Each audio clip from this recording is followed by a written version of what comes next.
Well, let's get more analysis now from France 24's Wassim Nasr, who is our expert on jihadist groups.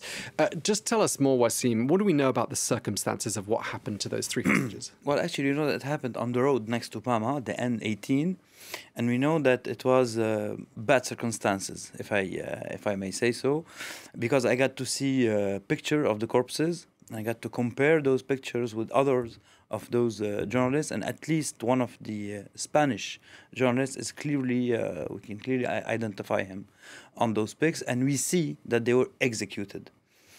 According to the circumstances, we know that the convoy that abducted them was attacked by security forces.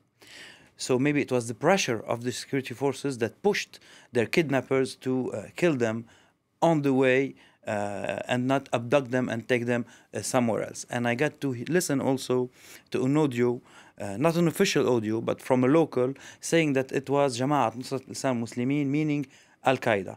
And we know that Al-Qaeda, usually they want to keep hostages in order to trade them. We know what happened in northern Benin in 2020, where 2 French citizens were kidnapped, taken to Burkina Faso, taken the same way, but they were stopped by French special forces, and 2 French military were killed. And at the same time, this is what makes us think that it's Al-Qaeda, especially that we might think also that there's a 4th Burkinabe who was spared. We don't know where he is. He might be spared. And if he was spared, it may show the way to Al-Qaeda. And on the other hand, we can think of the Islamic State, which is also active in this region. And regarding the way they were executed, it makes us think of the Kore executions in Niger, where Islamic State jihadists killed 6 humanitarian French workers in 2020. So what we know for sure, that they were killed, they were executed, and they were killed by jihadis. We still don't know for sure which faction killed them actually.